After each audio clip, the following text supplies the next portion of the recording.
Hola, buenos días a todos. Cet été, je suis allé en Espagne. Este verano me he ido en España. Et j'en ai profité pour passer par Barcelone, passer por Barcelona, où j'ai pu rencontrer Lidia Cusco, psychologue. Donde pude encontrar Lidia Cusco, psicóloga, la personne qui a traduit mon livre Les pervers narcissiques en espagnol, Los perversos narcisistas. Donc j'en ai profité pour faire una entrevista de Lidia Cusco conmigo. Je vous rassure, je ne vais pas faire toute la vidéo en 2 langues, ça n'aurait pas de sens. La entrevista sera en francés, subtitulada en castellano.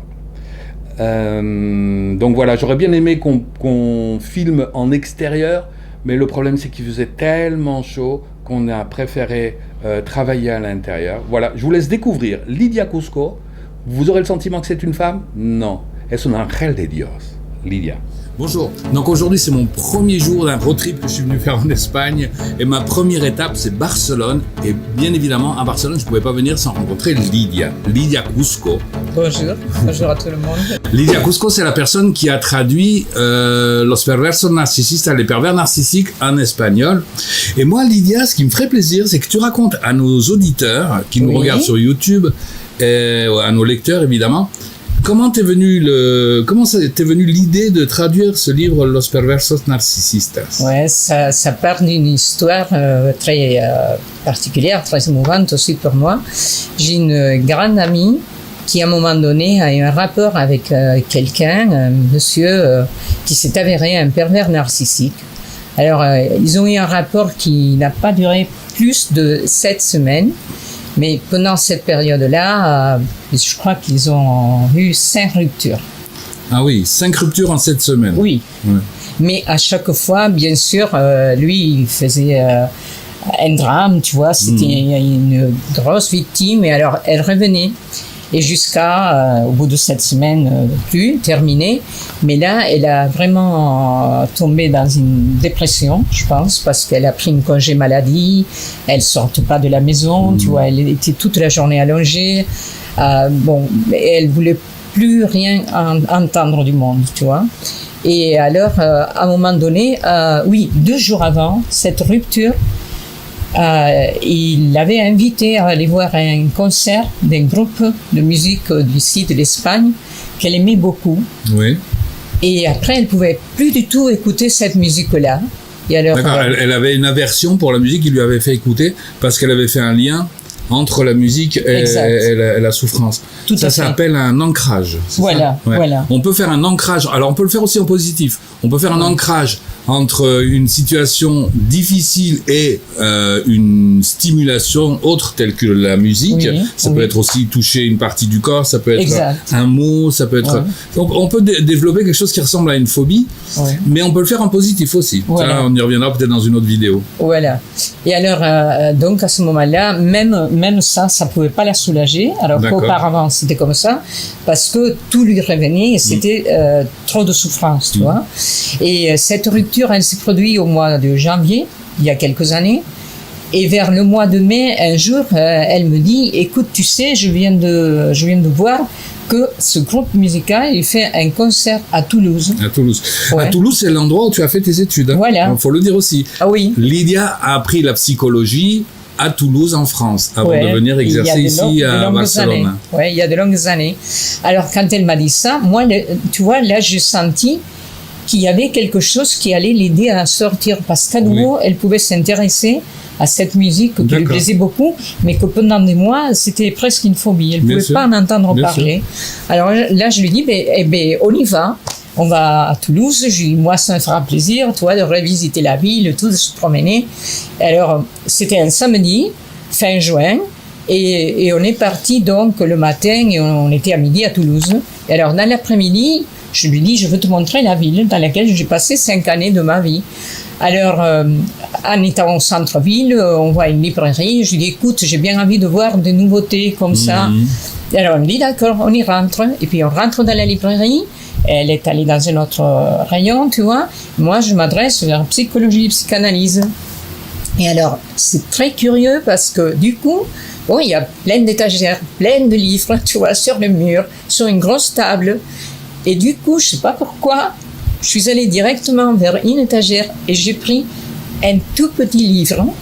Je l'ai pris comme ça, au hasard, tu vois. Alors, j'ouvre ce livre, je vois le titre, Les pervers narcissiques. Alors, j'ouvre le livre, je lis une phrase et j'appelle tout de suite mon ami. Je lui dis, regarde ce qui est écrit là, parce qu'il y a des choses que pendant tout ce temps de souffrance, je lui disais, mais elle ne me croyait pas.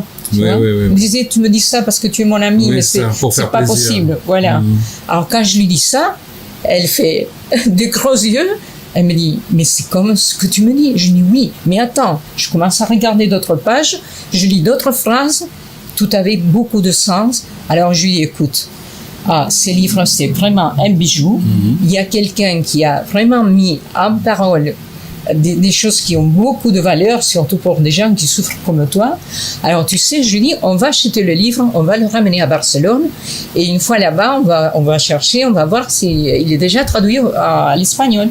Mais si jamais il n'est pas traduit, je vais le traduire pour toi parce que je veux C'est-à-dire que tu voulais le traduire pour une personne, ton ami, rien que pour elle. Rien que pour elle, parce que... C'est généreux. Oui, parce que tout ce que je regardais, je disais, mais regarde, ça va te faire énormément de bien de lire ça. Bien sûr. Et en plus de voir que quelqu'un qui n'est pas moi, oui, quoi, mais il y a quelqu'un avec de l'autorité. C'est intéressant parce que c'est la place du tiers. Moi, j'en parle souvent dans les vidéos. Oui. C'est que dans la relation au pervers narcissique, le tiers n'existe pas. C'est-à-dire qu'à deux, on ne fait qu'un. Oui, oui.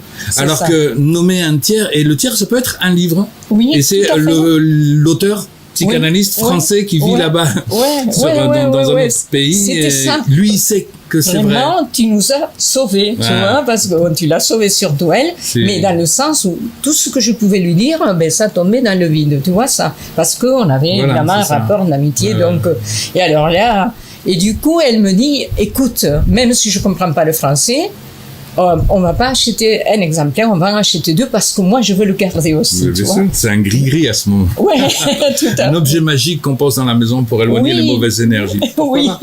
Mais c'est vraiment très intéressant tout ce qu'on dit là, même si on y met un petit peu d'humour. C'est que, bon, le livre fait tiers, vous êtes amis, ça je veux le dire parce que je le dis souvent, beaucoup de gens restent en se disant je vais aider l'autre, je vais le sauver. Ils se mettent dans la posture sauveur. Ça marche pas, même quand on est de bonne foi et même quand l'autre est d'accord. C'est-à-dire que Lydia, avec son amie, Lydia qui est une professionnelle, qui est une soignante, veut aider son amie, ça marche pas. Non. Et il faut absolument qu'arrive un tiers qui est à ce moment-là l'auteur français, je l'ai déjà dit. Tout à fait. Donc on ne peut pas aider ses amis, et quand on a quelqu'un, même qu'on aime, qui souffre, il faut l'envoyer vers un tiers. Absolument, parce que autrement, neutre. Oui, sinon ça marche pas. Alors voilà, bon, on achète donc les 2 exemplaires de Pervers narcissique. On revient, après on voit le concert, elle a été ravie. On revient à Barcelone et au bout de quelques jours, moi je regarde dans des librairies, tout ça. Alors on me dit non, ça n'existe pas en castillan, en espagnol. Alors je lui dis à mon ami, voilà, je vais m'y mettre calmement, petit à petit, je vais le traduire pour toi. Et du coup, je me suis dit, mais attends, mon amie, elle en a bien besoin, elle va bien profiter de cette traduction, mais comme elle, il y a plein de gens avec une situation similaire, elle pourrait en profiter aussi. Et alors là, je me suis dit, bon, il faut évidemment que j'essaie de rejoindre l'auteur, que je lui explique ce que je viens de vous expliquer à vous aussi, et qu'on voit qu'est-ce qu'on peut faire avec ça. Alors j'ai cherché, j'ai trouvé, j'ai écrit Jean-Charles Bouchot, et il m'a répondu tout de suite très gentiment. Il m'a dit que ça tombait très bien, qu'il venait de récupérer les droits de traduction pour des langues étrangères juste peu avant. Très peu de temps avant. Donc, mais ça c'était peut-être fin juillet. Fin juillet. Et là, il me dit, mais seulement, je connais pas des éditeurs en Espagne. Je dis, moi, je suis ici, pas non plus, mais on va, à partir du mois de septembre, on va faire une recherche de ce côté-là. Et alors, au bout de quelques jours, tu devais aller vers le sud de l'Espagne, donc au même endroit que je vais là maintenant, d'ailleurs, dans l'ouest de l'Espagne, Extremadura. Extremadura, une belle région. Et donc, il est passé à Barcelone, voilà, on s'est très bien compris là, et on a décidé qu'au mois de septembre, on commençait recherche active pour trouver des éditeurs. Et bon, on a écrit chez plein d'éditeurs. Alors la plupart, ils répondaient même pas. On en avait même trouvé un, mais le pauvre, je crois qu'il était un peu en fin de carrière, quoi. On va dire comme ça. Oui. Il nous avait fait un contrat, mais en fait, il l'assumait pas du tout. Enfin, il était complètement perdu, le pauvre monsieur. Oui. On a annulé ce contrat. C'est la suite qui est intéressante, c'est quand tu rencontres cet ami. Oui, alors. Au bout de quelques mois, bon, ça a marché avec le premier éditeur. Alors un jour, j'ai une patiente qui a besoin de médicaments et j'appelle un collègue psychiatre. Ça faisait un moment qu'on se voyait pas. Et alors un jour, il me dit bon, mais, écoute, à part le professionnel, on se rencontre et on discute un peu de nos vies et tout. Et alors bon, un jour, on prend le petit déjeuner ensemble et tout en discutant, vers la fin, je lui dis tiens, en fait, tu sais que j'ai rencontré un livre, vraiment, c'est un bijou. Alors, je lui explique un peu. Je lui dis, j'ai fait la traduction. On devait déjà le publier, mais avec l'éditeur, ça n'a pas marché. Et alors, lui, il me dit, attends.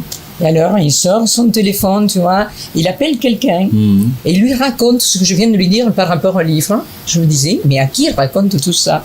Et au bout d'un moment, il me passe le téléphone, il me dit, vas-y, parle avec lui. Je me dis, avec lui, avec qui? Il dit, c'est un ami qui est éditeur. Ouais, c'est les éditions Harpa à Barcelone. Ouais. Alors, ce qui est formidable, c'est que c'était la première pierre d'une longue aventure, puisqu'il y a eu l'édition de Los Perversos Narcisistas. Ouais.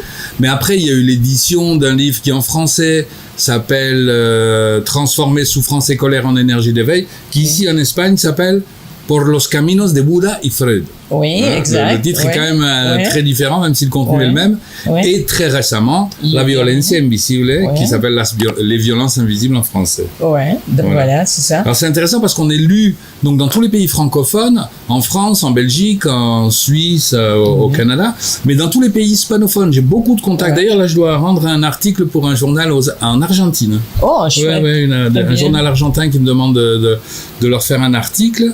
Et beaucoup aussi dans les pays du Maghreb, on a écouté, enfin les vidéos sont regardées, puis les livres sont lus. Donc voilà, buenos días a todos, comment on dit, assalamu alaikum, qu'on dise un petit peu, saluer un petit peu tout le monde. Ça c'est grâce à toi. Et oui, c'est parce que c'est toi qui as trouvé le moyen de diffuser sur tous les pays hispanophones. Bon, et comme je parlais du Maghreb, parce qu'ils sont francophones et hispanophones, évidemment arabophones, mais il n'y a pas encore de traduction en arabe. Mais il y en aura. C'est en projet, pour l'instant c'est en rêve. Le rêve deviendra un projet, le projet j'espère deviendra, Inch'Allah, réalité. Tu sais, parfois il y a des trucs comme ça qui se mettent dans ta voix. Voilà, oui. Tout à fait, tout à fait. C'est ce qui s'est passé ici. Tout à fait. Et alors, vraiment, je suis bien contente parce que depuis, on a fait des séminaires. On a fait beaucoup, à Barcelone. On va en refaire là, à la rentrée. Oui. D'ailleurs, si ça vous intéresse, les séminaires se font en espagnol et en français parce que moi, je trouve plus pratique d'expliquer en français et Lydia traduit au fur et à mesure en espagnol et je la gronde quand je suis pas d'accord avec la traduction. C'est ça qui est formidable. Je suis un patron tyrannique. On rit beaucoup pendant les stages. On rit beaucoup, on apprend beaucoup. Il y a des gens qui pleurent, mais je crois que ça leur fait le plus grand bien. Absolument. Ok, bon, écoute, voilà, je voulais te présenter donc au public qui regarde mes vidéos de YouTube. Donc moi, c'est un grand plaisir. Ouais, voilà. On va continuer notre journée, puis on va aller faire des courses là maintenant, hein. Oui. Et on se retrouve dans une prochaine vidéo parce que je vais continuer mon road trip cet après-midi. Je serai à Saragossa. Oui. Voilà. En effet. À bientôt. À bientôt. Au revoir. Un plaisir. Au revoir.